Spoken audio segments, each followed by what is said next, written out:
Welcome to the Week in Sports Cars on the Marshall Pruett podcast, presented by Cooper Tires, and also presented by Graham Goodwin of DailySportsCar.com. How are you doing, my friend? It's all good, MP. Good afternoon, good evening, good morning, wherever you are in the world while you're listening to this. You're coming to me from what is again a sunny UK after a bit of more British weather of the last couple of days. Again, we're basked in fantastic sunshine. I've been basked in a variety of sunshine, humidity, and rain here outside of mid-Ohio. Once we're done here and get this posted Tuesday morning, going to start the drive up towards Chicago, and then on to Fond du Lac, Wisconsin for this weekend's IMSA event at Road America. Got plenty of stuff to cover today, my friend, and lots of questions, so I'm going to suggest that we, I don't say we mash the throttle on looking through the major topics of interest, but we do know that we have lots of questions to get to. This month, the Marshall Pruett podcast is being supported by the Justice Brothers, whose line of additives, lubricants, and cleaners are America's brand for quality. The products are also used and proven by the world's top racing teams. So if you're interested in joining the sales and distribution team, Justice Brothers offers products for the automotive, semi-truck, agricultural, and industrial markets. To learn more, please check out their website at justicebrothers.com. Before we jump into last weekend's Spa 24, which was its usual absolute production house of crazy, crazy things, not only from the winning entry to the crashes that took place, to some of the injuries that were suffered, to the usual management funniness. We had announcement of 2019 and many, many things related to the, should we still call it Pirelli World Challenge? That's something else we'll dive into.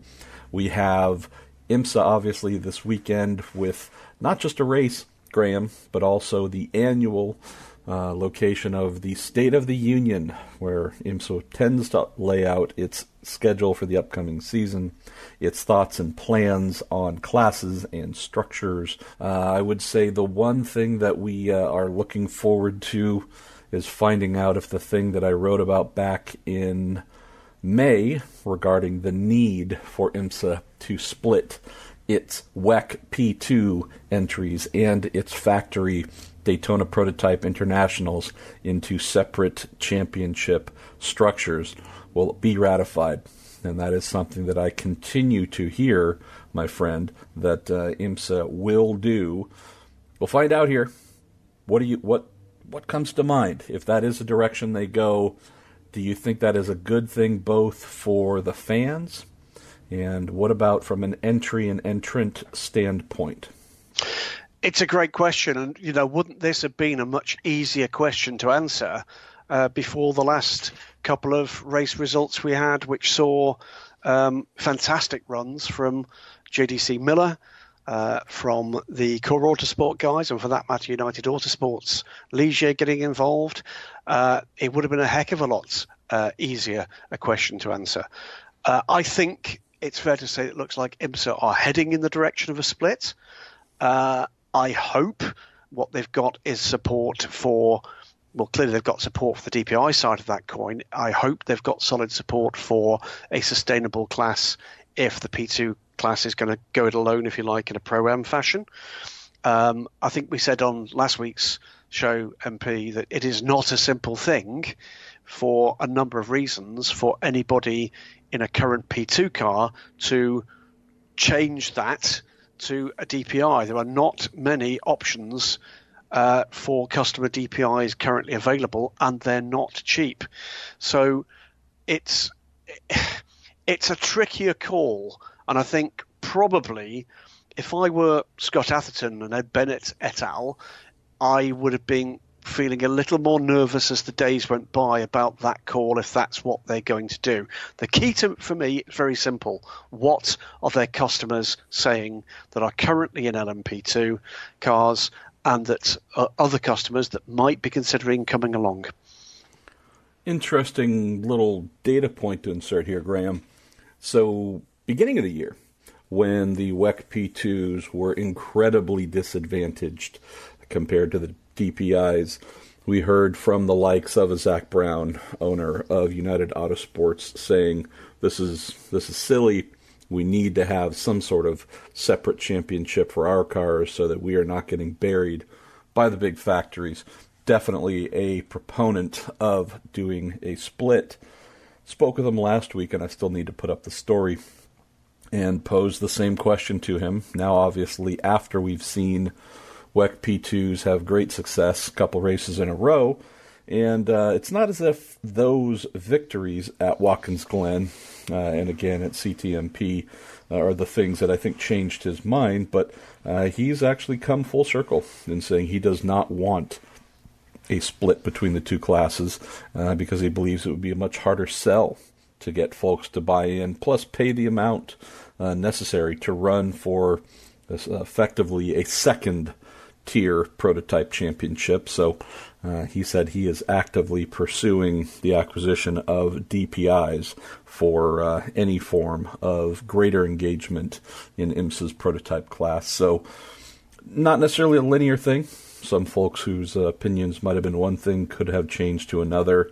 I think on the flip side, if you look at the AFS PR1 Matheson Motorsports team, they are certainly in the customer business, and I think for them it would certainly be of benefit to have a pro-amish type structure.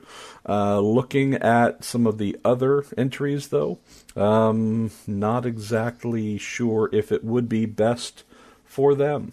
So, reaction. Reaction is what I'm looking forward to getting, because I have a feeling it's going to be all over the place by the end of Friday night. I think you're right. I think it is strange, isn't it, how a couple of results in a formula where balanced performance comes to play, it just goes to show, doesn't it, what a massive difference a change can make, not just in competitive terms, but in, for the want of a better word, political terms. That the politics here are going to be, of course, you've got a couple of extremely happy LMP2 teams, but equally you've got, I'm sure, some very unhappy DPI teams who I'm sure will be leveraging their commercial weight in the debate that carries on forward. That's, you know, it effectively is a condensed version of that same debate that we've been having in the WEC between those that would like to see the privateer teams in LMP1 having an opportunity to compete in competitive terms for the overall win, and those that say, well, why should they, bearing in mind the additional loyalty and resource that's been poured in against a set rule book by the remaining factory hybrid entry. So it's if you like, it's almost a mini version of that same debate, to my mind. I think it's going to be very interesting. Will they leave a door open, or will they just decide to go for it? To do that, MP, they're going to have to be persuaded that they have got a solid core of DPI entrants that will carry them through into and through next year. And of course, the news just recently with Tequila Patron made that a little bit more edgy. Absolutely.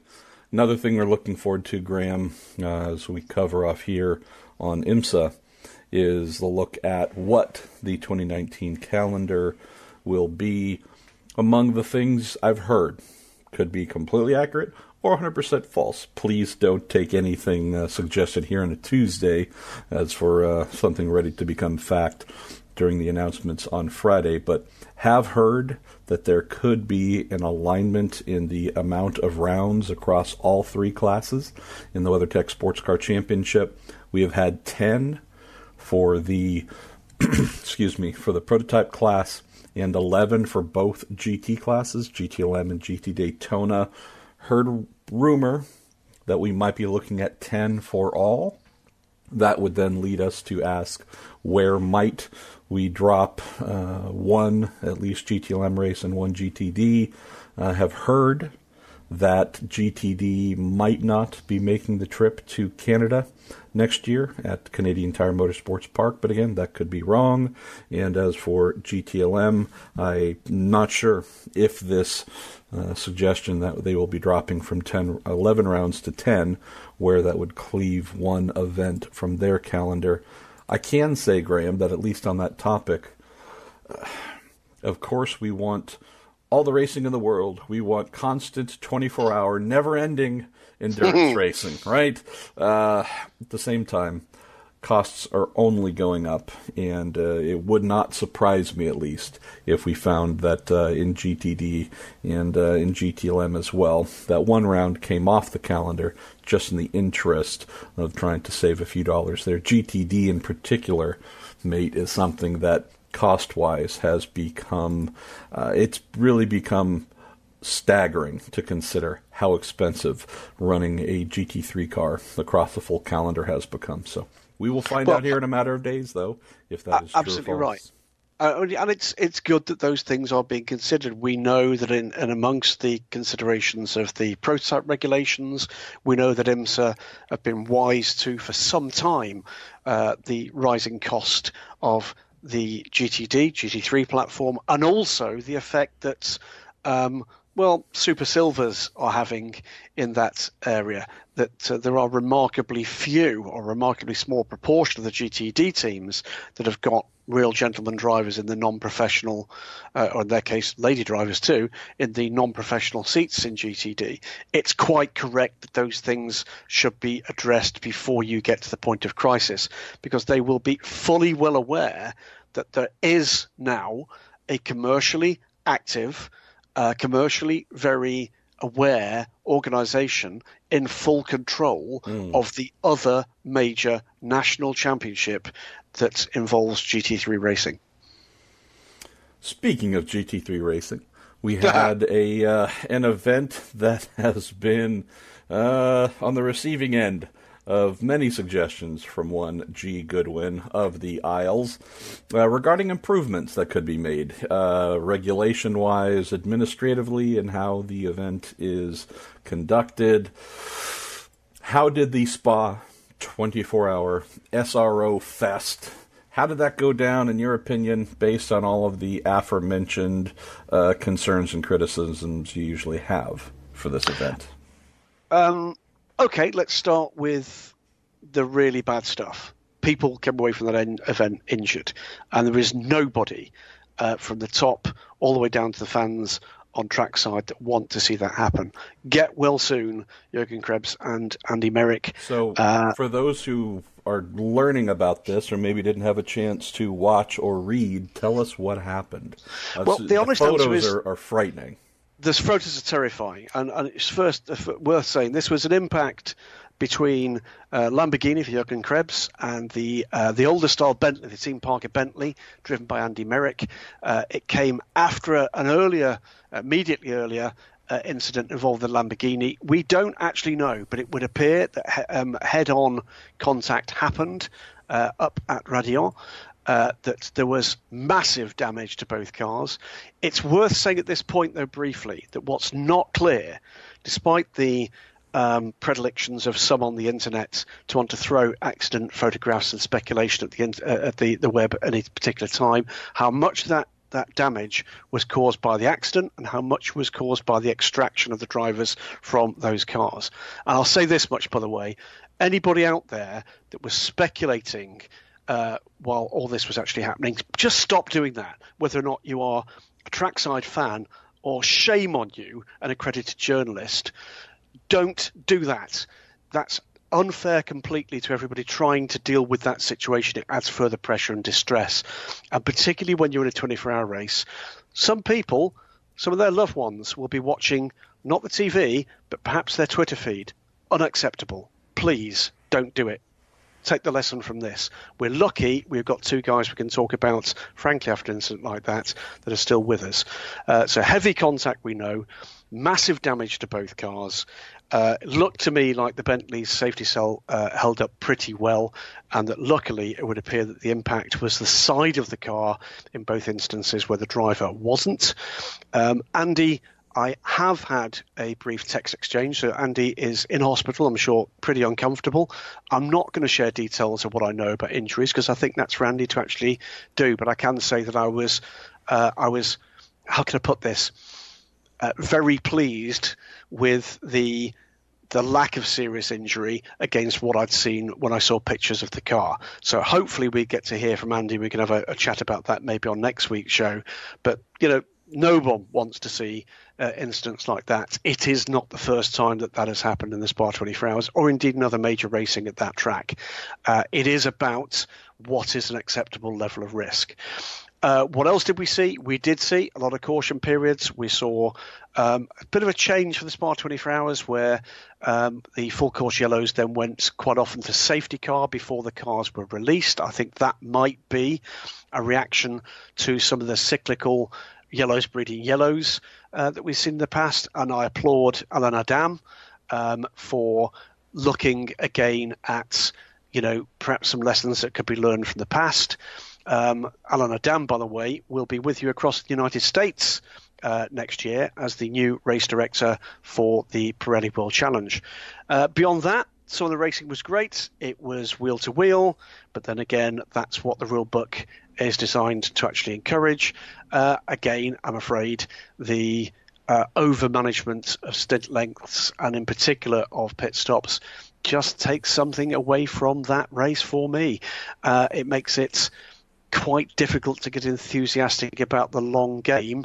It's all a little bit designed for the immediate gratification of the moment on the TV screen or trackside, with little or no consideration of the ability of the guys on pit lane or on the pit wall. And that, for me, is what spoils it. But fantastic grid. For my taste, a little too many cars again. The national class, supported by all of 2 cars, kill it, pointless. Is not required in any way, shape or form at that race. That still left us with 60 GT3 cars. I think that's a few too many. Yeah, we saw the Bentleys running really very well indeed before trouble hit the factory cars, and obviously, as we've said, the older car of Team Parker. We saw fantastic pace from the old lady, the Aston Martins of our motorsport, one recovering from the back, the other one running at the front until a kinked fuel line cost them time. And we saw the usual suspects out there. But happily, because we all like a bit of a fairy tale story, a surprise winner with Volkenhorst Motorsports and their BMW M6 GT3, a car that you might expect to be there, not necessarily a team that you would expect to be at the top of the shop, despite the fact that Henry Volkenhorst and his fine team have been attracting more and more factory interest of late. A good event. I'm not going to say a great event. It's better than it has been for perhaps a couple of years, but still a bit too stop-start, still too much silliness on track, and a number of drivers, again, making it clear that some of the driving standards were not what they should be of a race at this level. And Lawrence Van Tour in particular making it clear, MP, on social media, that maybe it is about time for the Spa 24 Hours where something akin to a ring permit is required for some of the gentleman drivers taking part in that race. Well, there goes my entry for 2019. No, I can't disagree with anything Lauren said there. Also, I think it was pretty cool to see the driver lineup. The overall winning driver lineup itself was a solid one, obviously with some factory talent there, but also some, you could say, genuine Pro-Am lineup too. That's something that I had an appreciation for. If we look outside the race itself, Graham, we had the SRO make plenty of announcements. The World Challenge side is one that we should get into a little bit. And there was also an announcement which we have a number of questions about regarding GT2.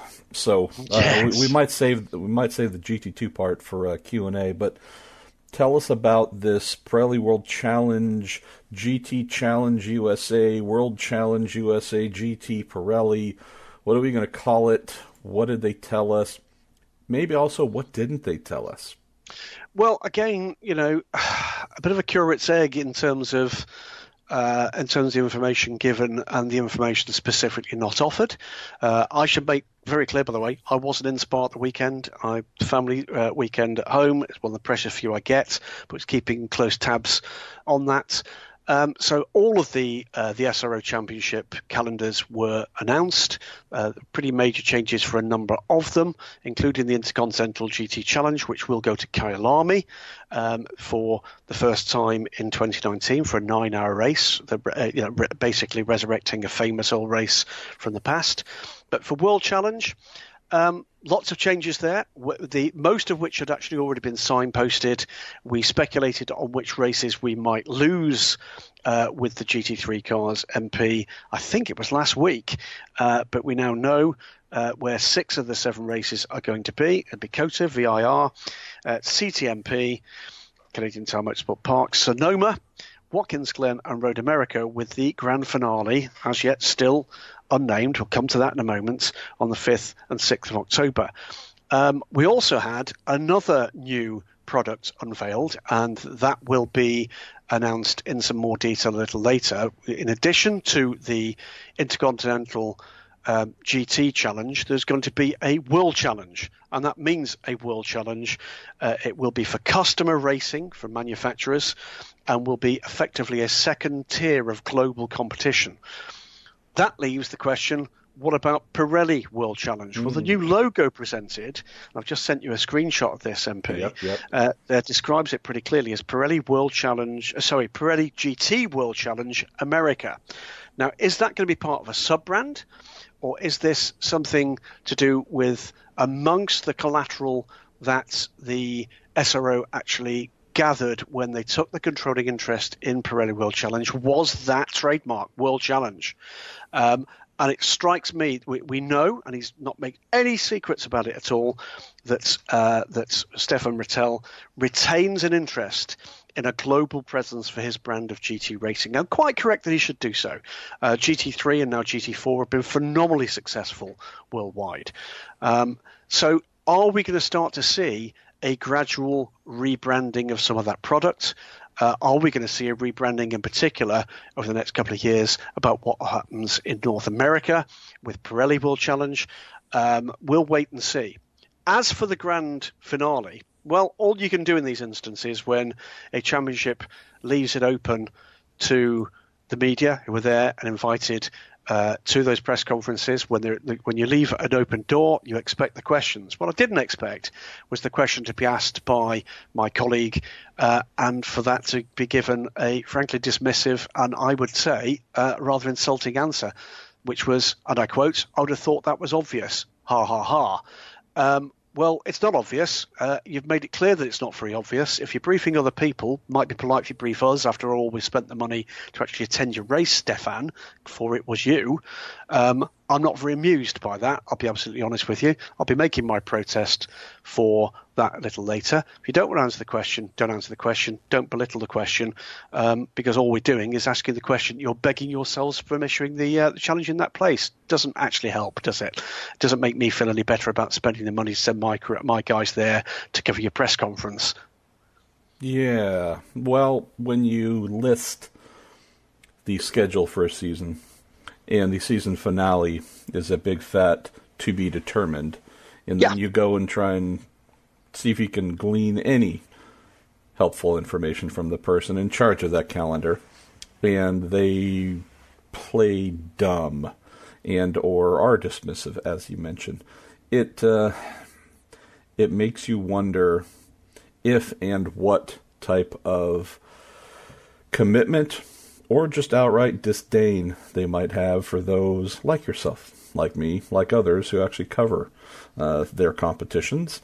And this maybe traces back to something we've discussed more than once in recent weeks, that being using the Pirelli GT World Challenge GT USA Pirelli by GT Challenge World Pirelli.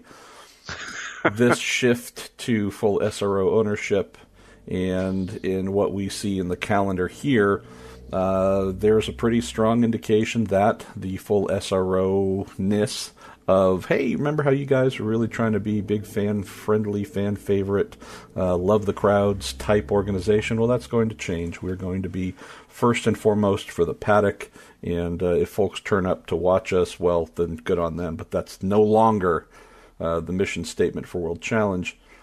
When you mentioned this very brief incident, this wasn't any sort of, No. This was no international incident, but to me it just seemed to fall into that line of, oh yeah, haha, I thought you knew, isn't it obvious, haha, like, look, jerk, we're here, we're trying to do our job. If you don't want us to be here doing our job, that's fine, we can go away, and you guys can race in isolation among yourselves and stare at all of the lovely crowd that seems to have dressed up as aluminum grandstands, because if you don't want us here, then just say so. It's this simple. You will know, as do I know a lot of our listeners, what I did for a living for 30 years. Hitman. You leave... Yes, indeed. If you leave a question as big as that, as open as it clearly is, it's on a slide with grand finale, 5th to the 6th of October, with no venue against it. Talladega. That's what we're going to start telling folks. Las Vegas. You heard it here first. The reality is that you are not just leaving that open. You know you're going to be asked that question, okay? The only sensible way that any organisation deals with that is to determine what the answer is to that question you give before you're asked it. It's that simple. It's polite, it's constructive, and you have an answer ready. So they clearly do have, an answer that's potentially could have been given. I'm just not very impressed by the level of professionalism that showed. And, and frankly, dear listener and MP, if it was Stefan standing here, I'd say exactly the same to him. Yeah, that's unnecessary.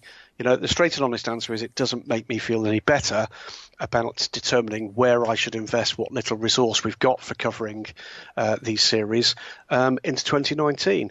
And if we do get into the stage where, once again, a media partnership with a championship effectively means that favoritism is shown in terms of the timing and release of news, then the reality is we just won't cover it. And that makes me very sad. We've put a lot of effort in recent years into trying to get closer to a number of series. But if this is what we have to look forward to, and I'm reading an awful lot into, not a lot here for the moment, but I want my friends at SRO to consider these matters very carefully. If you want the wider coverage, then the straight answer is you need to work a little bit harder on those relationships. A grumpy Graham Goodwin. I love it. I love it. You're listening to The Week in Sports Cars on the Marshall Pruett podcast presented by Cooper Tires. Graham, do you hear that faint sound in the background? It sounds like a jingle is cumbling. Cumbling. That's a great word. Fifth new word I've made up this week. I would say questions. Oh, we've got questions. We get your questions every day. Let's kick off here on the good old book face with Eric Harkrader, who says, whatever happened to the Transformers-sponsored DPI that Ian Dawson announced? Well, Eric, it was meant to be a WEC P2, not a DPI, but I wouldn't even say that was an error in your line of questioning. I would say that was perfect accuracy, because the likelihood of the Dawsons showing up with an entry sponsored by Transformers, I would say was just as high as them having a DPI. So why not? Let's just call it an LMP1 hybrid. I would say the odds were equal there as well. They announced that that's what they were doing. They had an LMP3 car on display when they did this last year, Petit Le Mans, Eric. And as I have, I think, written many times, mentioned on social media, and probably even said here, Graham, while I have a great affinity for Ian Dawson, he's done great things in the past in motor racing. It's been a long time since those great things were done, but he's done some great things in racing. He's a character. he has managed to show up from time to time, whether it is a car with bodywork made in part from hemp to the rattiest looking prototype I've seen in many years with Nissan V8 powered P2 years and years ago, towards the end of the America Le Mans Series window. This to me is just the latest in the long line of things that you go, bless you for announcing it. Those of us who've been around long enough will, if you say you're going to do it, then we're going to put it upon you to fulfill that statement. And if you don't, then that's on you. I never expected it to happen. You hope that it does. You're fairly confident it won't. And, I'll just close on this, Graham, by saying there's still a couple of rounds left in the championship, which means, in theory, there's time for another press release to tell us that some BattleBots have decided to sponsor a PC entry. How's that? Yeah, and, I think that's what's coming next. No, I think you're past your optimistic prime. Is the honest answer of the Transformers. Look, I mean, I'll say this much about Ian. Ian was the chef du camp of the very first team that I ever worked professionally with at the Le Mans 24 Hours at Ascari. He has had a huge battle on his hands to keep his hat in the ring. Sometimes that's worked, sometimes it's not. But for those enthusiastic observers of this sport, Ian and his son's journey through this is a real life example of just how tough this business is. That's what this is.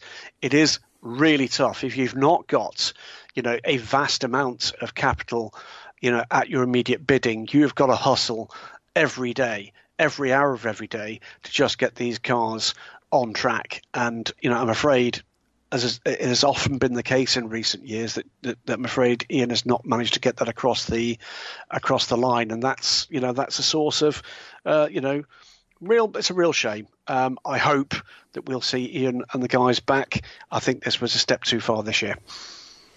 Let's see, where shall we go next? Well, let's kick off here with one of the topics we mentioned up front, Graham. Alex Eichmiller. Would love to hear your opinions on the newly announced GT2 category by the SRO. Given the expense of GT3, I'm confused by the idea of a category based on cars that are even more expensive. Do you think this will be successful? Okay, let's first and foremost, for those that haven't heard this, not only is World Challenge now a property as a name of SRO, so is GT2, and this has been some time in the offing. If you look back under the trademark applications, over a year ago was when GT2 was registered as an international trademark by SRO. What is GT2? Well, it's not what you might expect. GT2 effectively nowadays, in old money, is what we now know as GT Pro and GTLM. No more it's not. GT2, very confusingly, will now sit somewhere between GT3 and GT4. And the best explanation I've actually heard of what it is effectively it's the kind of GT4 changes to a car made to cars that are further up the range. So, for instance, and this is not making an announcement for that company, whereas you have McLaren 570S GT4, you might get a McLaren 720S GT2. It won't be as aerodynamically amended as a GT3 car. So there'll be a lot less downforce involved with these cars, but there'll be a lot more power. So in a straight line, the things are going to be rocket ships, but they'll be nowhere close as quick through the turns. The intention for SRO is that this gets a steady rollout over the next 2 or 3 years, that they are clearly expecting, as am I, some launches of cars before the end of this year. Stefan Rattel at the press conference mentioning 1, 2 or maybe 3 different cars. And in year 1, they will race in sprint racing only and in amateur hands only. Cue here for the level of questioning about lack of downforce. In the first year, it will be in the Blancpain Sports Club, which is for the true amateur drivers and drivers over a certain age as well that currently race in GT3 cars. So you'll be able to have a GT2 car in that. And also in the British GT Championship. The following year, it will roll out into a range of other SRO properties, including Pirelli World Challenge. And Blancpain Sprint Series as well, but not Blancpain Endurance. And these cars will not race, for instance, in the Intercontinental GT Challenge. So, for instance, not at Bathurst, not at Spa 24 Hours, not at the California 8 Hours, etc. Why are they doing this? Well, I'm guessing they're doing it because some manufacturers have told them that actually they would quite like to launch cars like this, and they believe they have customers for them.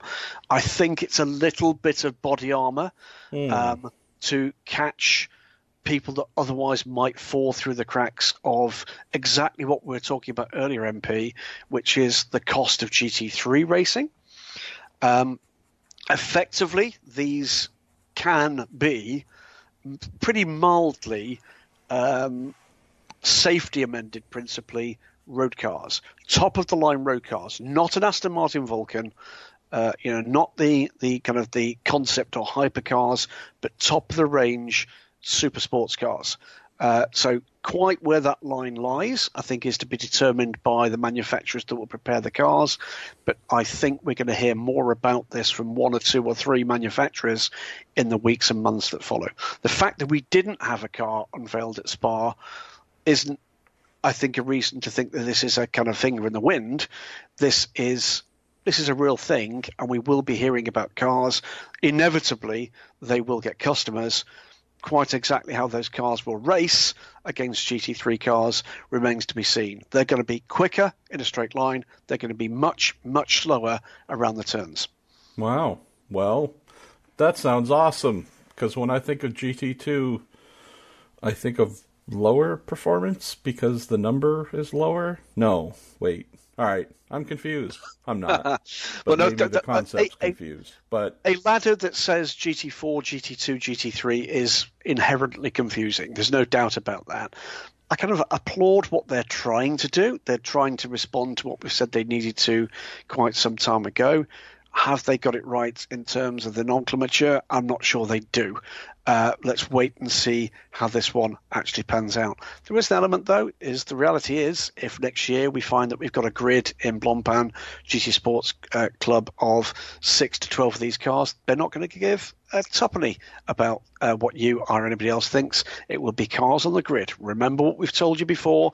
SRO's business concept revolves around getting cars on the grid, plus getting the suppliers, the key suppliers in to provide that income. They do provide great racing worldwide. They're not necessarily that concerned, as MP said a little earlier in the show, with the active promotion of some of those events. It is about actually having a sustainable business model on the track. And let's face it, who can quibble with the numbers that you see in the likes of the Blancpain Endurance Series, the Spa 24 Hours, the Blancpain GT Series in Asia, etc., etc. The reality is these are successful events. Let's jump to a couple of fun ones here. Shay Small, who we've learned is a dude and not a chick. From last week's episode. Says, hey, MP and GG, what's your favorite racing driver's name? Will Power, Stig Blomqvist, etc. Who's your pick?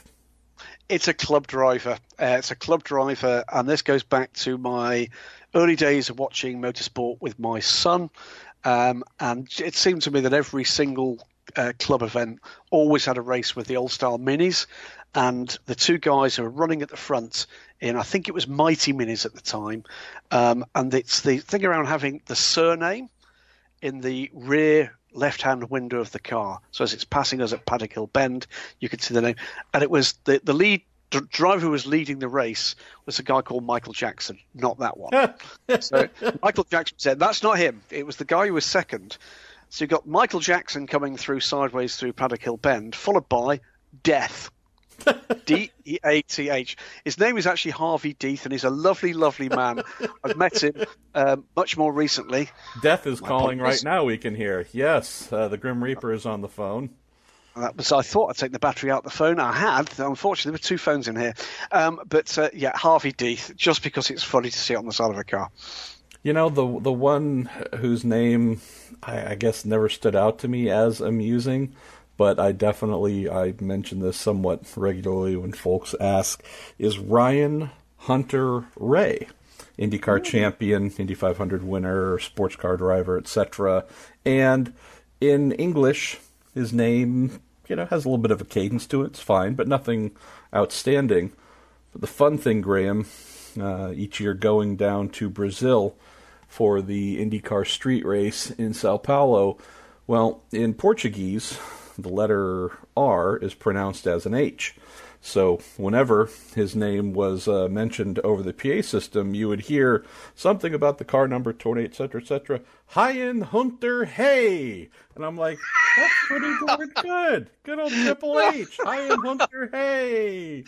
Yeah, so... It sounds like something out of a Robin Hood movie, doesn't it? Exactly. So that would be mine there. There's one other honourable mention here, and I can't remember whether this has ever been mentioned before on the Week in Sports Cars podcast, but it's going to be mentioned now, and that comes courtesy of the track announcer at Sebring some years ago, who, it has to be said, was hilarious, had absolutely no clue whatsoever how to pronounce more or less anybody's name. We had Simon Pagenaud, it was hilarious. I think he just had to stop 4 times. We had Gerard Larousse was out there demonstrating a Porsche 917, and Gerard was Greg LaRusse was that one. My favourite, though, famously, and now well known to his Porsche factory racing pals, was the forever known in DSC circles as Romain Dumbass. Yeah. Roman's name, if Beavis and Butthead existed before he was born, you would swear that was something they came up with, because you can just hear Roman Dumbass as the perfect lisping last name pronunciation. So, yes, delightful. And look, it's not as if pronunciation always works perfectly with this little face of mine. So let's go to Steve Smith Jr. If you could have a 6-hour multi-class street race anywhere in the world, where would you choose for it to be? Easy. Guernsey? No, right here, because I wouldn't have to travel to watch it. I could watch it from upstairs, right here down my street. By the way, I would insist that they don't move on the cars that are parked either side of the road either. I think it would be, as for literally everything from, top fuel dragsters down to, I don't know, the mighty minis, right here. I mean, I'd pay to sit in my own front window and watch that. Wow, that is great. I think I would go with the same kind of locally based idea. I couldn't actually sleep in my bed because it takes so long to get back and forth, but I think the 6 hours of San Francisco has an amazing ring to it, because if you've watched Bullet, if you've watched any movie where a car chase took place in San Francisco, that getting air is just commonplace. So those amazing photos from back in the day of Formula cars and GT cars leaping through the air at the Nürburgring at certain corners. Yep. I would say that would just be pretty much in every corner instance here or there in the Bay Area. And knowing that some of the roads are extremely rough, you could go all over. I mean, it would be pretty amazing. So I think, Steve, we need to have the 6 hours of San Francisco, and it would be amazing. Yeah. I would just want to shoot the thing. I wouldn't even want to report on it. I'd just be a photographer. It did have. Am I right? There was, in the mists of time forgotten, a street race in LA for NASCAR. Am I right about that? Not that I recall, but I don't pretend to be a NASCAR historian, nor there are many other things I also don't pretend to be. So, and that's one of them. Let's see, a good judge of character, someone who eats as many vegetables. I don't claim to be that guy as he should. Not a big fan of costume musicals. No. No. Boy, we have a number of questions about GT2 here, and don't we just? I would say, Graham, this also speaks to the topic of, well, sports car enthusiasts tend to be the most plugged in, the most curious, wanting to know all the machinations of how things work. And let's face it, and the most attractive, all of them. Yes, I mean, just the amount of love and relationships going on in each paddock, it's pretty amazing. But I would say, I'm assuming here, I'm potentially making an ass out of you and me, that the number of questions regarding this GT2 announcement could stem from a severe lack of clarity compared to... No! Hey, I know. No. Yes, I had to read into this a little bit. There's a lot of assumptions here, but... Yeah, you'd also just have to say, hey, we're going to do this new thing. What is it? I don't know, but it's a thing. Okay, have you come up with a name? Yeah, GT2. Okay, so what's it going to be? Cars. Definitely cars. We're going to go with cars. Who's going to drive it? People. We're committed to people. We thought about dogs, thought about monkeys. There's a thought. Well, concerns about the windows being closed and throwing of poop, so we decided to go against the monkeys, but we're going to go with their evolutionary brothers, human beings. So I think those are the things No. I'm going to object. Not human beings. It's just before human beings. It's race drivers. No, fair enough. That slightly subprime human beings. So yeah, I would say, actually, to the organization that's now affiliated with them, I do recall, I don't know if it was this year or last year, but I do remember sending a note to a friend at the World Challenge Series after they fired off a press release that had a lot of information in it about some changes and said, take this, leave it, tell me to shut up, whatever you want. I'd almost suggest sending out a new press release, because the one that just went out either has so many holes in it or is so confusing or answers so few things while raising more questions that actually get answered. You might actually benefit from just taking another crack at this. And it makes me think it's often the problem when you try to wrap up everything in one particular announcement, because there's never enough time to drill into the level of detail that people want. And then, of course, it's coming right before your biggest race of the year in this instance with the Spa 24 Hours. So to a degree, it's a rod for their own backs that they have created. That said, generally speaking, SRO and the associated championships do like to manage the news pretty rigidly, and it may well be that this is part of the strategy. Let's wait and see. There's an awful lot of questions. The fact of the matter is, like it or loathe it, a lot of people asking questions are therefore interested in what those answers might be. They could have got it right. Should we invoke the first? If you only knew what we knew. Hey, we've got this far and haven't mentioned BOP, and that isn't our first use of BOP because it's not attached to anything. We might, Graham, end up with our very first episode with 0 BOP usages, which would make me really happy. Maybe that will be a trend. Maybe that'll be the clarity where in episodes future, maybe even past, we can go back in time and scrub BOP. Maybe not. I should stop drinking this early. It's only 10:15 in the morning. All right, okay, I'll take the next one, mate, here on Facebook, and then why don't you grab a few more after. Justin Walsh, MP, the year is 2020, and WWE founder Vince McMahon has just called requesting that you spearhead a single car prototype effort, with the only stipulation being that your drivers must be current or past WWE superstars. Who would be your 2 primary drivers, and who would you choose to supplement the longer endurance races? Justin, you are a man after my heart here, knowing how much I loved the WWF growing up, and now that my wife, as fully grown adults with college educations, still embrace the pro wrestling that we loved separately when we were young and have come together to love it once again? That is a great question. I would say, and for those who don't follow WWE, this is probably really bizarre and meaningless, but that's okay. That's a good encapsulation of most of my life. I would say Finn Balor comes to mind. Finn Balor, fairly focused, obviously very fit. He just strikes me as someone that could lock into that zone. And I would say a teammate, because he need a little bit of a wild card. I would say Seth Rollins. That would be some fun.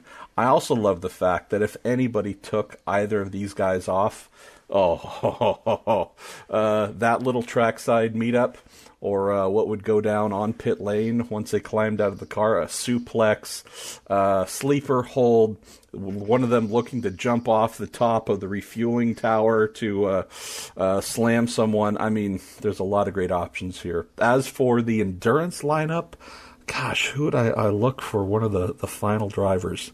I would pick Charlotte Flair, daughter of Ric Flair. She's a supreme athlete as well. So I would probably stray more towards the athletic end, Justin. And also, Graham, realizing that many pro wrestlers are just so physically massive that getting into a prototype, I mean, they would have to open both doors, stick their legs in, and just kind of straddle it and hope that they have some sort of big steering wheel popping out of the windshield, because there's no way they could fit inside. They're like wacky races. Yeah, there you go. So that's my at least first pass, Justin. I'll think on this some more, though. There could be some other options. Let's have a quick look a bit further down here.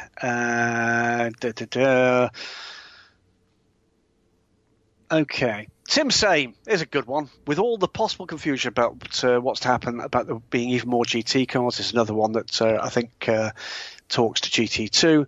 What prototype, current or past, would you like to see a road-going version of? His answer is an intrepid RM1, ideally in an awful pearlescent purple hue, equally awful chrome wheels and kit-inspired electronic dashboard. Well, we have had, of course, a number of road-going versions of essentially what are prototype racers, including famously at least two versions of the Porsche 962.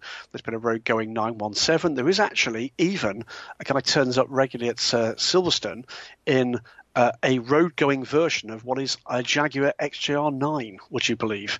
It's an amazing thing. It includes a lot of original spare parts from the original race cars. What would I like to see? I'm almost minded, just because it would be atrociously appalling, to say the Cannibal again. But we've covered the Cannibal before, so maybe move on from that. I have one. Well, go on. Ford GT. I think a road version of the Ford GT GTLM race car would be fantastic. I mean, imagine that, Graham. Imagine seeing these amazing cars running in red, white, and blue in IMSA and also in the WEC. Imagine seeing those actually coming down the production line. Look, you've gone too far now. I know we want this to be amazing. Again, I'm drinking early today.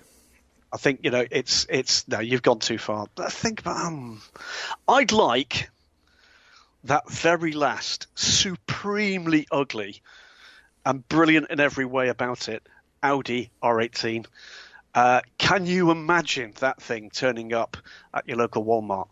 Can you imagine someone coming back with some lumber strapped to the top of one of those things to take it home for the latest DIY job? I think that would be absolutely outstanding and be utterly brilliant as well at the Traffic Light Grand Prix. A Christmas tree duct taped to the rear wing. Yes. That would be good fun. Or just sticking out of the passenger seat. Pine cones getting in and among the pedals and whatnot. But yeah, I love that idea. Well, there was a project which didn't sadly come to fruition. You may remember, MP, the very last Lister race car, the LMP. Now, that car, for there was only ever one, was due to be transformed into a road-going hypercar. But for whatever reason, possibly because someone woke up and realised that it had been a really heavy night at the bar, that never did actually come to fruition. But I'd love to see it. I think, anything bonkers like that. I have seen some utterly bonkers stuff on the road, including race cars adapted for road use. I'd love to see it. I'd love to see that. Great question. Where should we go next, my friend? Let's have a look a little bit further down. We've got some questions around the update on the status of the drivers from Spa. We'll keep you posted on that. I'll make sure that our friends at Racer get the same copy once we've heard from Andy. What car hasn't yet been Legoized? Yes, she's made that word up. That you desperately wish would be. For me, it's the Ferrari 365 GTC4. Gorgeous shaped car. That comes from Shia Adam. That's the shade that is a bird, not a dude. Apologies, Shay, a lady. What car would you like to be Legoized? I don't know why it popped into my head, although that's a phrase that I say many times each day. Something about a Shelby Daytona Coupe that I think, because one of the issues in Lego sizing things is you have these sharp corners in most instances, not all, but for the most part we're talking blocks. And knowing how round and swoopy and gorgeous that Peter Brock designed machine was, I would love to see if and how our friends at Lego could produce something, at least enough pieces so you could honor those curves, because doing an old Audi DTM car, or pick some sort of boxy GT car, that's easy because it kind of fits the shape of what you're using to make them. But I think something as beautiful and swoopy like the Shelby Daytona Coupe, that I think would be a cool project if there were appropriate Lego blocks to pay tribute to that round shape. Well, in a similar kind of vein, they've done a couple of large-scale ones. There's an excellent large-scale Porsche 911 GT3 RS. There's an excellent large-scale generic LMP2 prototype that one of my good friends in the PR world transformed into a open-top Gibson prototype for Stracker Racing. Fantastic stuff. And we were carrying this thing down through the paddock for a photo shoot, and it was just like moths to a flame. He had 3 offers from other teams to do bespoke models for him in about 40 feet. It has to be said. But for me, if again you could cover off those, say a large scale Group C car, I think would be immense. But again, you'd have to get the streamlined nature of the bodywork pretty correct, rather than being overly blocky. And the only way to do that is for it to be pretty large scale. I'd buy that for significantly more than $1. Let's see. Well, here's a question that you touched on a little bit in terms of safety car interventions and or issue processing last weekend at Spa. David Zitterbart, we have one thing, Graham, we have some a number of great folks who send in questions each week from down under. So hello to our prison colony friends. Absolutely. They get out Tuesdays normally to get a bit of sunshine before getting back on the treadmill. Just as a quick sidebar before I get to David Zitterbart's question, last week on the Week in IndyCar, my guest was Indy 500 winner Will Power, a fine representative from Toowoomba, Australia. And the funniest darn question we got was from someone on Twitter who asked something along the lines of, have you ever done your genealogy and been able to trace back to exactly which criminal you are descend from?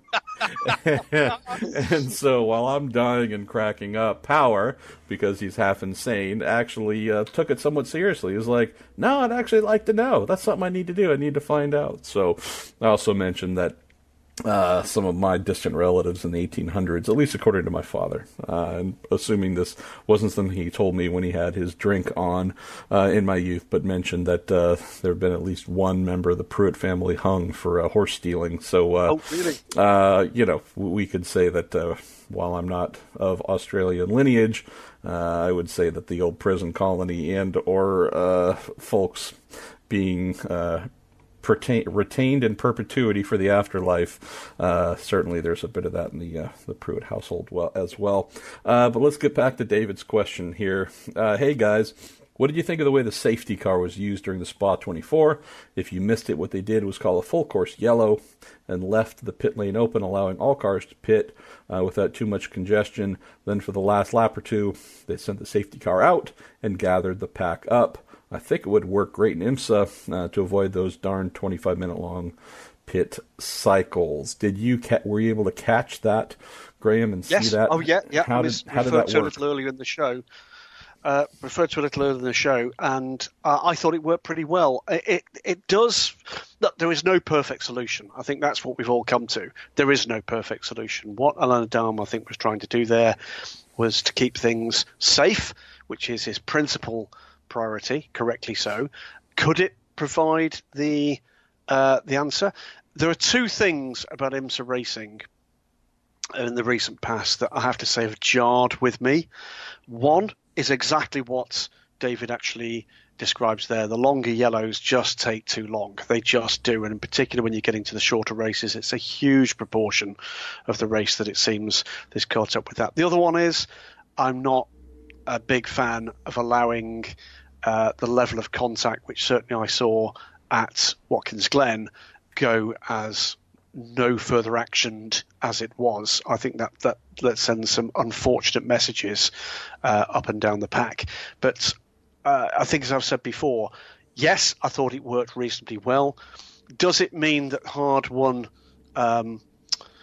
gaps are gone in more or less an instant? Yes, it does. But I think at this point, you've got to pay your money and take your choice as to what it is you want from those caution periods. What I want to see is not what we saw several years ago at Spa, which was, I think, 3 or 4 occasions. It was just massive accident after massive accident up at Raidillon. As the cars were released, we were back into another accident, and then again and again. That's what they are keen to avoid. Should say, by the way, it partially answers the point raised by, we said earlier, Laurence Vanteur about training. SRO have adopted the standards suggested by the Sean Edwards Foundation. And in part, I'm sure this is because of the work that's being done in that particular vein. I think it is a good thing to see how these things work out in reality.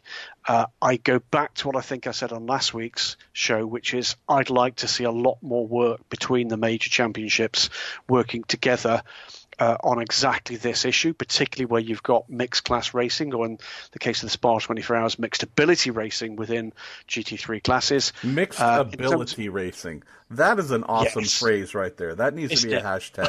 Hashtag mixed ability racing in today's endurance event. But I think the issue here is, how do you maintain safety and keep a coherent event? It's massively tricky. There are a lot of very good people working really hard to make this happen, to retain the competition that we all relish, the racing we all relish. Nobody's doing what they do just to piss you off. They're not doing that. They're trying their level best to balance the two often conflicting priorities of safety and entertainment. And that's not always very easy to do. I thought it worked pretty well. I think there are always ways and means that you can play with these kind of systems. As always, I would always value a sit down with the powers that be and the people involved in this to have that open discussion to find out what's in their head rather than what we presume they're trying to achieve. But I thought it worked pretty well. In exactly the same way, by the way, when we had the rain-affected race down in Fuji for the WC last year, where we were going from full course yellow into slow zone or other ways of actually getting traffic through the tricky turn 1 area before the field was let go. We'd go from a full course yellow into a slow zone, get the cars under control through the area where you could guarantee there was going to be further drama as everybody got back up to speed, and then let them go. They've then got a full lap to sort themselves out. I think we need to treat our race directors, our stewards, etc., as people with the right motivation and high intelligence and experience of trying to deal with what is often a very tricky set of circumstances. Going to grab a couple of quick questions here on Facebook and then grab a few more on Twitter and bid farewell to our episode, Graham. And I think there will be no need to split it into two, since I don't think we're going to venture beyond much past an hour here. A little bit of a catch-up. John D. says, hi, both. I may have missed it, but I don't recall any discussion on the EOT changes in P1. Is this a case now if we've let Toyota win Le Mans, now let's make the EOT actually E, equivalence of technology? And as mentioned above, GT2, WTF. John, we did get into the most recent EOT changes, and yeah, I don't want to crack this back open again, but I would say the general consensus between Graham and I was, we were told this would be addressed suitably for Le Mans. It was not in any way, as everyone witnessed. It frankly ruined any chance of LMP1 being a quality portion of the event. And we have read that they recognize that. We have read that they are making changes, and we will see what happens. As for making any statements beforehand as to what we think we might see, well, we were silly enough to think that might play out the way it should at Le Mans, so we will reserve comment as for the efficacy of what might come down from the changes here. Ed Joris, Graham, has a great question here. He says, curious, what do you think of the wisdom of PwC dropping IndyCar events mostly and going all in on teams and drivers as stakeholders instead of fans?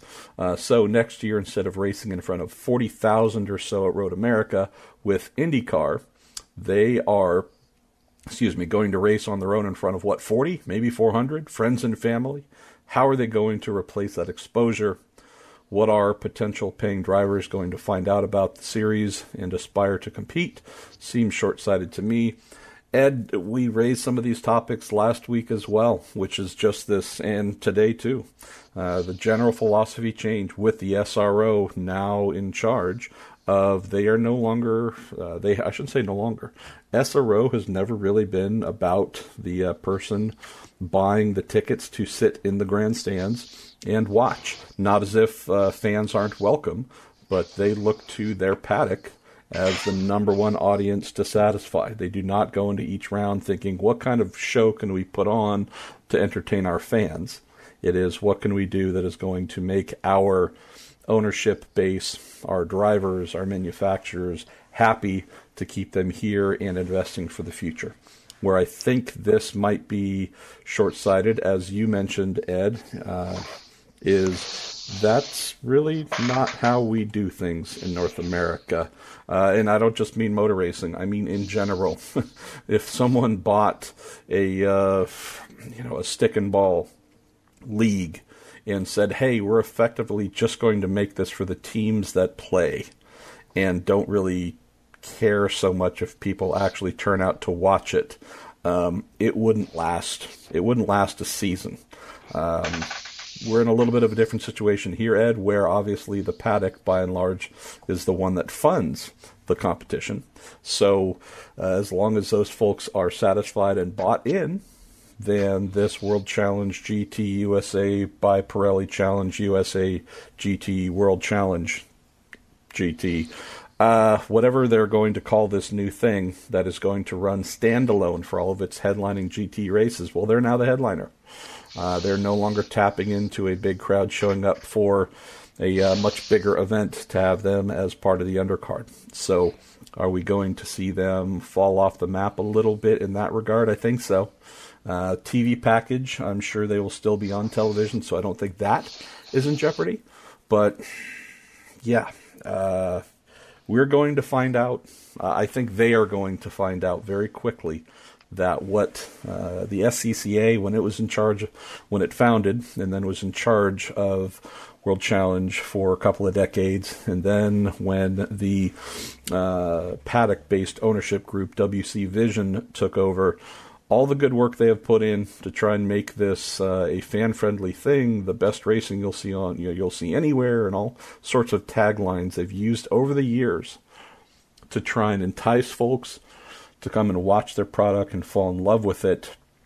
I think the SRO are going to have a rude awakening here that you cannot cut out the paying fan and customer and expect this thing to really continue to grow and or thrive. And I'll just draw back to one final point on this, Graham. It's a great thing when you have a paddock that's fully invested. That is effectively your source of financing and income to make a championship happen.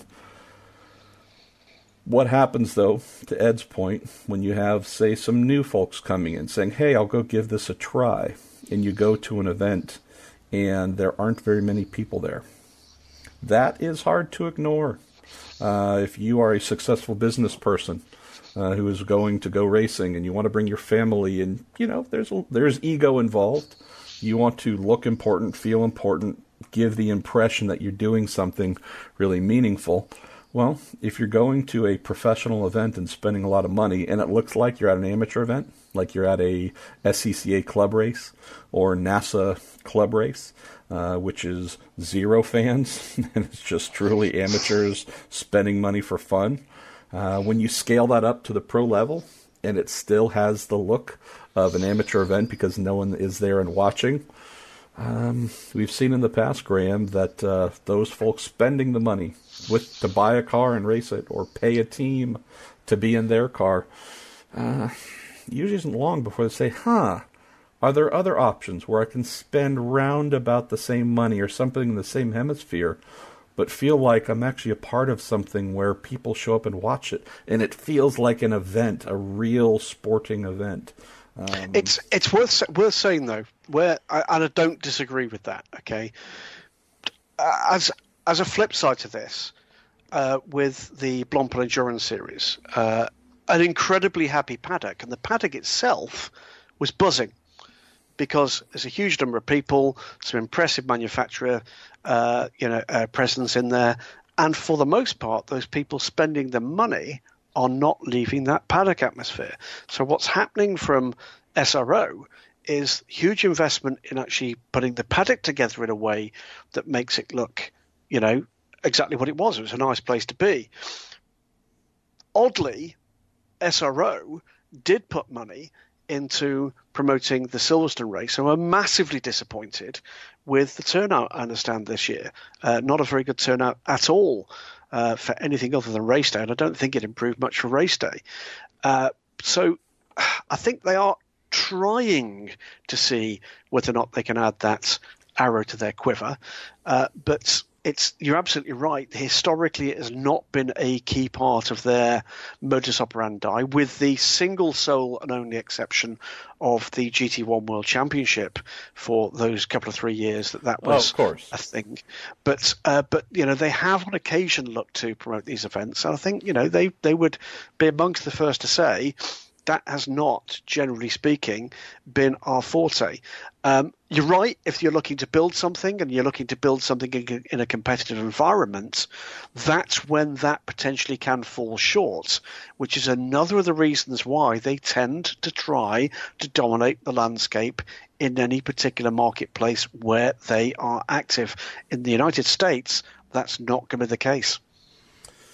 Yeah. So, and this is all, to be completely transparent, this is all being said, once again, as someone who has worked in the World Challenge paddock. I haven't worked there in terms of running a car, engineering, managing, whatever, but I spent a lot of years of my life in that paddock. Want to see it succeed. Was happy to see the SRO come in and take a stake of ownership. And yeah, I guess maybe this is a provincial mindset, but I think they had the potential for growing this domestic product here.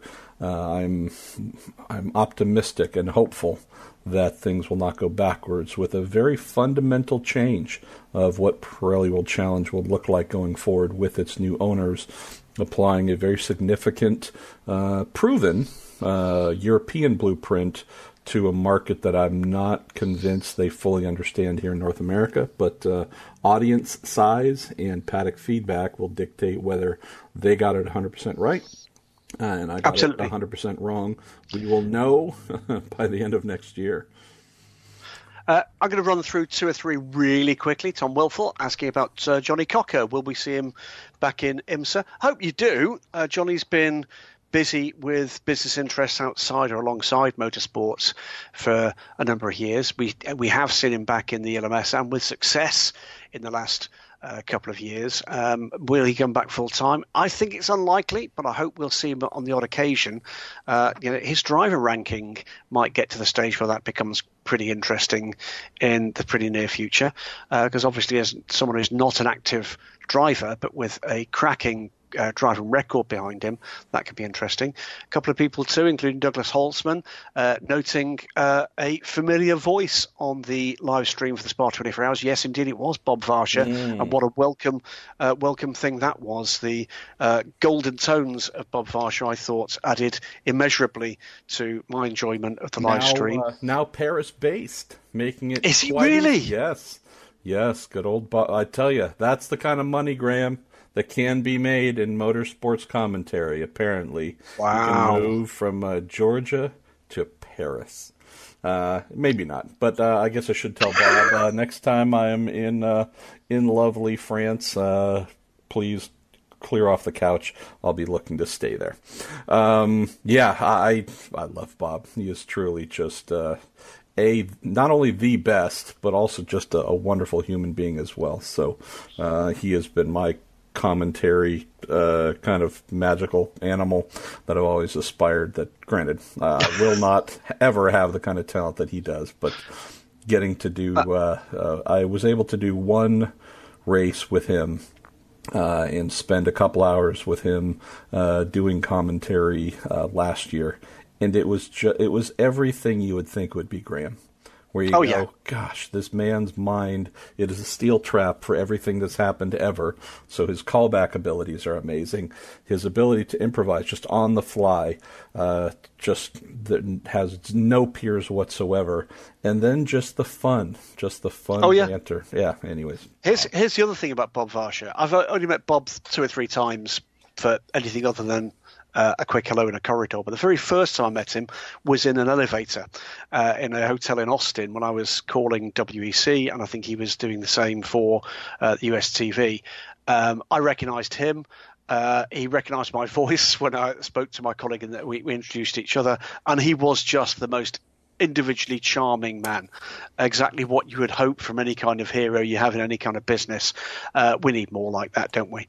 I'm going to cover off another couple of really quick ones. Dennis Chosek, I apologise, Dennis, if I've not pronounced that right. Have I been to Road America before? I've not. It is on my bucket list. If not, will I ever make the pilgrimage? I will, surely. A gearbox double brat is on me if he does. I'm guessing that's a sausage rather than some kind of holidaying university student. Or a very cranky transmission, something possible. Like that. Yes. Right, there was another one here. It's Michael Bredjic. Hello, during the last 24 hours at Le Mans, there was also a race for the Aston Martins. In the festival race, it was indeed. In the race, the new Vantage GT3 was racing for the first time. One of the commentators told us that the lap time of the new GT3 was faster than new GT2.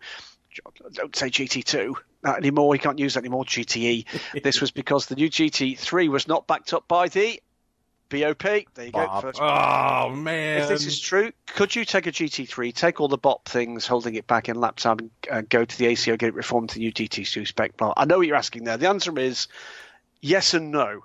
The potential power from a GT3 car is enormous, potentially 650 brake horsepower from very many of those cars.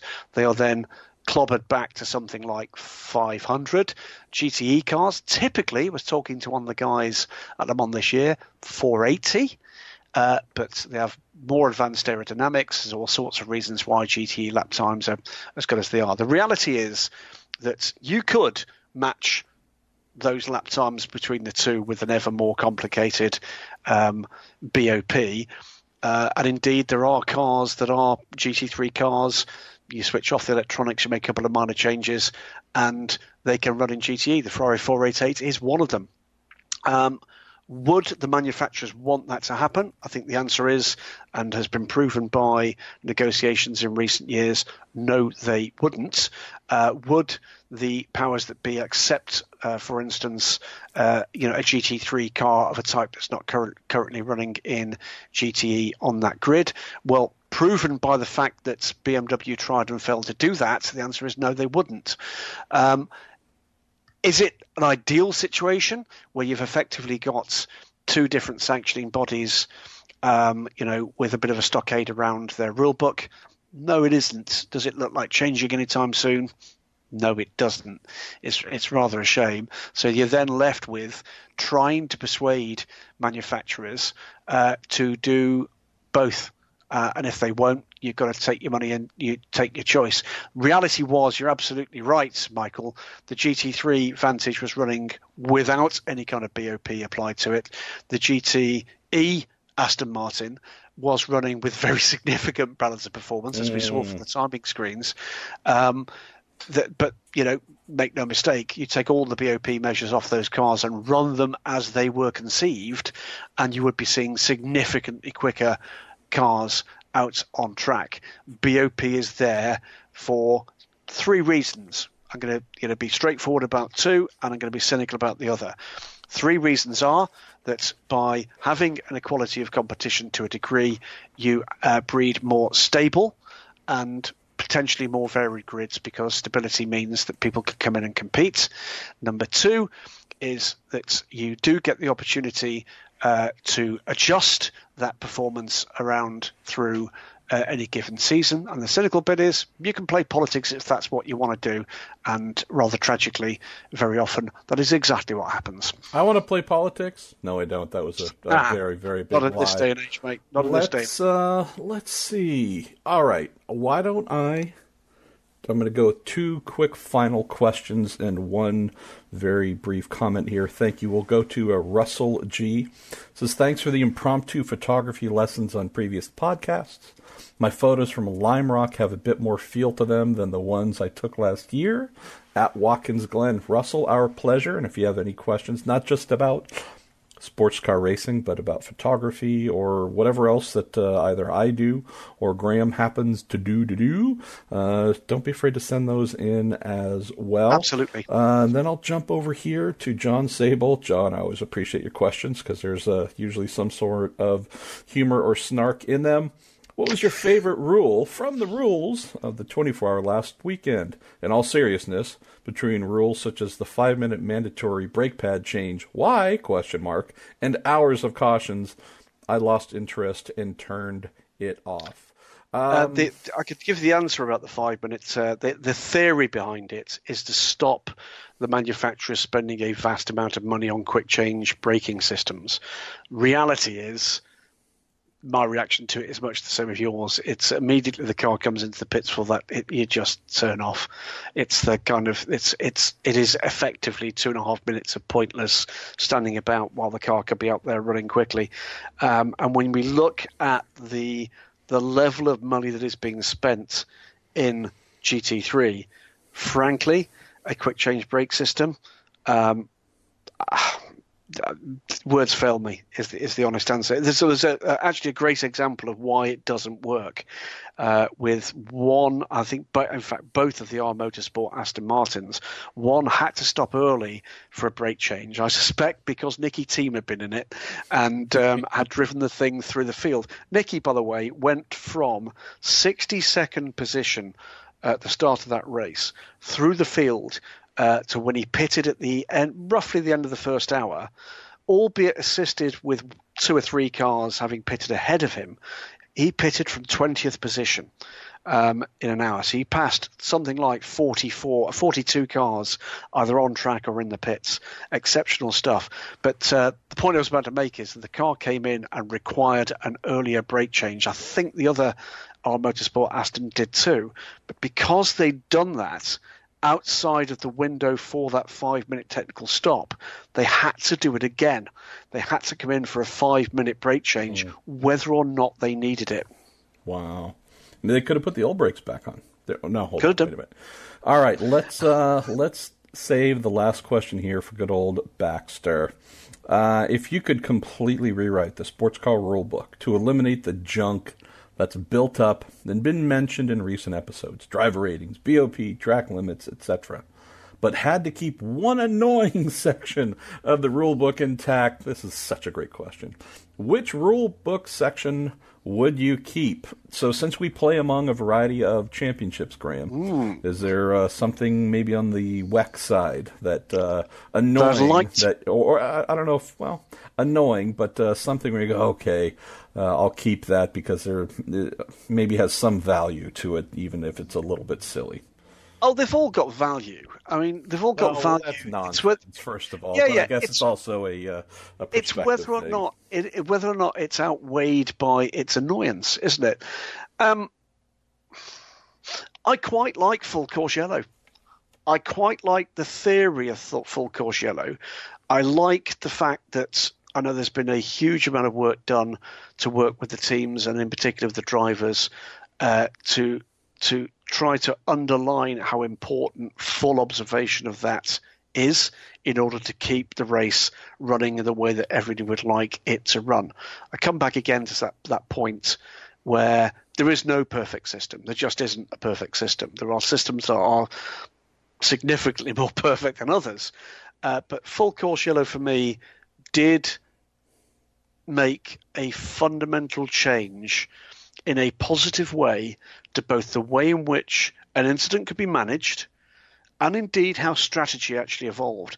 I am not one of these guys that, holds strategy to my kind of pounding chest, like a mark of honor, but it has a massive part to play. It is a very large piece in the jigsaw, but it did make a difference that smart people could work their way through to see whether or not they could take some advantage in those caution periods.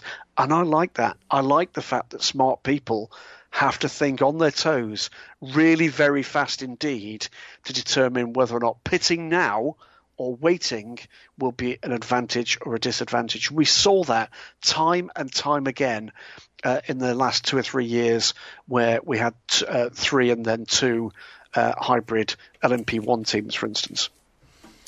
I would go with what I find annoying but realize that there is value for others, and that would be the required markings and or numbers and or colors in IMSA's WeatherTech Championship to denote not only car number, but which class particular cars conform to.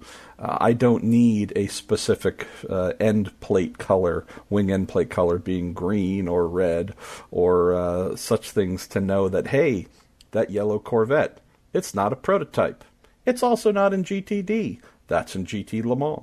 I also know that when I look at a white Ferrari with WeatherTech on it, I don't need special colors to know that, oh, that's in GTD, not in GTLM, and it's still not a prototype. But I also recognize that while I find such things annoying and unnecessary, you have track marshals who might only see these cars once a year, or fans who do not spend their lives blathering on about it like Graham and I do, who might not know why one particular Porsche model is different from another and in different classes. I would also say that while it was annoying, it was also funny, but I've even come to like it, I guess, even though I thought it was annoying. Andrew, was when we had the 2014 officiating debacle at Sebring, where we penalized the wrong Porsche, then penalized what we thought was the right Porsche, which was still the wrong Porsche, and came back to race control, looking at in-car footage, and at least for them being unable to discern which of the factory Porsches was at fault, etc. Afterwards, there was a mandate that every in-car camera must have the car number placed directly in front of the camera view, so that if they do happen to catch transgression, they will know which number of vehicle to penalize instead of the white Porsche. So while I found that really annoying at the time, I guess I've actually softened on that, and it makes me work a little bit less hard. If I'm watching in-car, I don't have to think, Graham. I can just look and go, oh, this is number 22. Well, in the kind of continuing electrification of the racing fleet, and for that matter, with the sometimes rather uninspiring engine note of turbo engines as well, maybe it's time for fundamental change. Maybe one of two things you could do that I think would prove to be popular trackside, and you be the judge, dear listeners. One is that you could choose individually to play on external speakers on the car your favorite race car noise. So you could have a Matra V12 on the side of a GTD Porsche, for instance. That, or your favorite song. It could be show tunes at one track. It could be heavy rock at another. And that way, when the cars are passing those Marshall posts, it would be pretty easy to discern them, wouldn't it? That is a wonderful idea. I also am curious, if someone really wants to have fun, is if you do have a car that has a livery similar to others, not necessarily within your own team, but mind you, a competitor, could you have a little bit of fun and put the incorrect car number stickers in front of the camera? But make sure that you change that. Maybe on the last pit stop, you you just block the camera for a moment, throw on the correct ones, and change the door. Oh, I tell you, boy, that car number 14, that one's just been knocking people off track. To which point the 14 car says, what the hell are you talking about? All right, Mr. Goodwin. Well, I would say we have a full and proper week in IndyCar. Did I just say week in IndyCar? I did. You did. Let's just call it. We have a proper Week in IndyCar episode in the books, and I'm not going to delete that or erase it. I'm just going to leave it. Man, all right. I at least need to switch from vodka to tequila in the morning, something like that. Both. Or both. Yeah, that's a wonderful cocktail right there. All that nonsense aside, Mr. Goodwin, thank you again. Dear listener, thank you. Didn't necessarily fail to mention it in the beginning. I was just going to hold it to the end because you'll probably will have seen the little promo graphics. But we are doing our third Marshall Pruett Podcast live event that will be held this Saturday at Road America. Mr. Goodwin won't be there, unfortunately, so it will be me. But we're going to do that Saturday at 3 p.m. in Victory Lane. We have a certain Brazilian by the name of Elio Castro Neves, a certain GTD champion by the name of Christina Nielsen, and everyone's favorite crew chief, Dan Binks from Corvette Racing, who are going to come and spend about a half hour taking one question from me to start, and then the rest is all yours, all Q&A from you. So I'm hoping if you're going to be at Road America, you will pop by. We'll have some fun little gifts. Graham, our new Week in Sports Cars t-shirts. Those things look absolutely delightful from our friends at Toronto Motorsports. And we also have a special guest who's going to pop in about halfway through. And with all the announcements coming this weekend, he might be a guest who would be able to answer plenty of questions regarding any of the changes and or modifications that will be announced. So with all that said, I'm Marshall Pruett. That is Graham Goodwin. You're listening to The Week in Sports Cars on the Marshall Pruett Podcast, presented by Cooper Tires.